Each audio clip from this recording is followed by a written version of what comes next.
والسلام عليكم، ورجعنا لكم فيديو جديد دائما على قناه ياسين تي في لايف. وكما شفتوا معنا العنوان ضروري اليوم غنتحدثوا على القنبله، وهو الموضوع الجديد اللي ديال شان الجزائر واشقلة الجامعه المغربيه لكره القدم. اخبار جديده. كما تعرفوا شان الجزائر 2023 اللي هو مشاركين فيه منتخبات صغيره، منتخبات محليه مجرد اقل من 23 سنه اللي كتنظموا الكاف وعطاتوا للجزائر في يناير 2023. تتشارك فيه دول افريقيه، الا انه انسحبوا عده دول انسحبوا، منها الكاميرون هي مؤخرا هي اخر دوله انسحبت، ولكن رغم ان انسحبوا دول كثيره المغرب ما انسحبش، ولكن كبل ايادي الاتحاد الجزائري، كبل اياديه. وهذا هو القرار اللي اتخذ المغرب بعد الاجتماع اليوم، الاجتماع اللي انعقد اليوم في مقر الجامعه الملكيه بالرباط العاصمه. اذا تعالوا نشوفوا اش خرج في الاجتماع. تيقولوا في الاجتماع: افاد رئيس الجامعه الملكيه المغربيه لكره القدم فوزي القجع، هو رئيس الجامعه، بان الهيئه الرياضيه التي يترأسها، هو اللي غيكون تترأسها، طالبت بسفر المنتخب الوطني إلى مدينة قسنطينة، شي مدينة سميتها قسنطينة، التي ستستضيف مباريات النخبة المغربية في بطولة إفريقيا للاعبين المحليين عبر رحلة مباشرة، في بطولة إفريقيا للاعبين عبر رحلة مباشرة انطلاقا من مدينة الرباط، وبواسطة طائرة خاصة للخطوط الملكية المغربية الناقل الرسمي للمنتخبات الوطنية. سمعوا دابا هنايا الضربة القضية. وفي حال رفض ذلك قرر المكتب المديري بالإجماع عدم المشاركة في هذه البطولة، عدم المشاركة في هذه البطولة. نعاود لكم: أفاد رئيس الجامعة المغربية لكرة القدم فوزي القجع بأن الهيئة الرياضية التي يترأسها طلبت بسفر المنتخب الوطني إلى قسنطينة التي ستستضيف مباريات النخبة المغربية في بطولة إفريقيا للاعبين المحليين عبر رحلة مباشرة. يعني قالوا لهم يا أما الرحلة غتمشي مباشرة لقسنطينة هذه المدينة وتحط الرحلة تماك، إما كذلك سننسحب مثل جميع البلدان.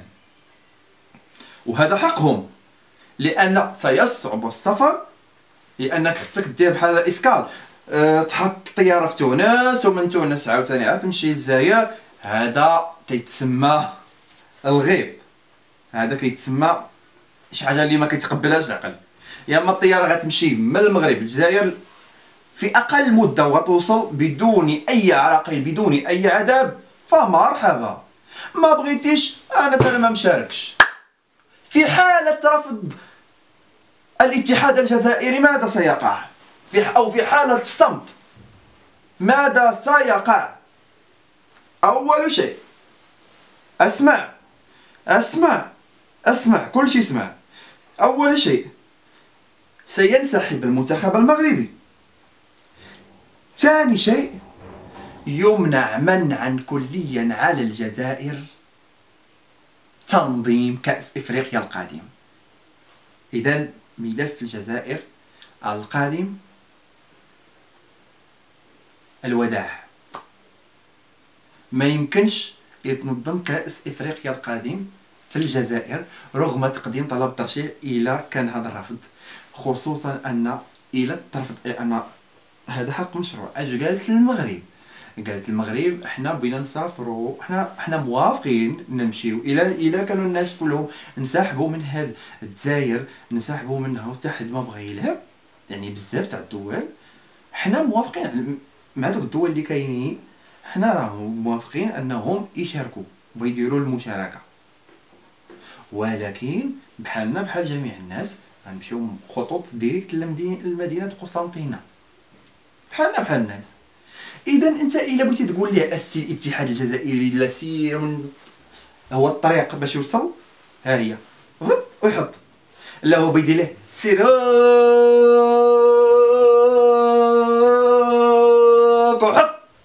لا، مع المغربي لا. أنا سأصفق احتراما للدبلوماسية المغربية التي فكرت في هذه الخطة. برافو. إما الطائرة المغربية للخطوط الملكية ستحط غصبا عنهم في الجزائر، وفي حالة الرفض وداعا من تنظيم كأس إفريقيا. كأس إفريقيا لا هذا الشان، هذا مجرد للأطفال الصغار أقل من 23 سنة. بالمنتخبات احنا اللي تنظروا على شي حاجة اللي كبيرة. سيودع الوداع.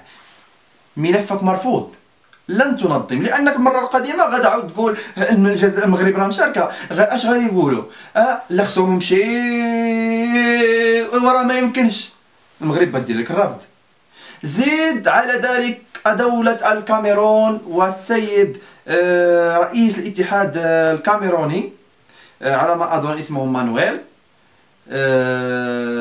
ذاك السيد اللي هو رفض انه يشارك، لانه قال لك بالنسبه للجزائر ما فيهاش الامن والامان، يغيب الاحترام. وهذا الشيء اللي شفناه في الجزائر في قطر لما مشاو قطر، وحده ما عرفت اسمها، واحد الحمقى بهله مشات كتهجم، وواحد كيدير منشط مشى تهجم على السيد، تهجم عليه وداك الشيء، تا ولا ضاربو، تا ولا كذا، تا ولا يعني ما كاينش الاحترام، ما كاينش الوعي، ما كاينش الوعي.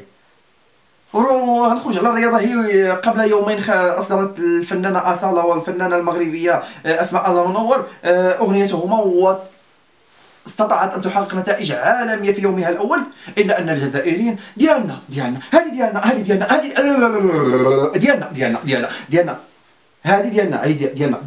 هذه حنا كلنا ديالكم. ولكن غادي نقول القنصل المغربي واللي كاين في الجزائر، وغادي نقول اسمه الدبلوماسيه المغربيه، هنيئا لنا بكم، هنيئا للمغاربه بكم، هنيئا لهذا التفكير الجيد الذي فكرتموه، هنيئا. انها خطه سليمه. اما الموافقه بدخول عبر أقرب نقطة وصول، وهي نظام الكبرانات ما يتقبلوش هذه الهزيمة، لأنها هزيمة لهم. أن تدخل ليه من هذيك البلاصة اللي هذيك البلاصة غتدخل منها مرحبا، سينو ما بغيتيش ودعني ودع. وحنا اللي غادي ننظموا ديك الساعة. التنظيم سيكون اكيد هو اكيد كاين المملكه المغربيه. تنظيم كاس افريقيا 2025 فهو من تنظيم المملكه المغربيه. ستنظم المملكه المغربيه هذا الحدث في المغرب، ونحن كذلك سنرحب بجميع البلدان الافريقيه ومن بينها الجزائر. اي واحد غيجي عندنا مرحبا به.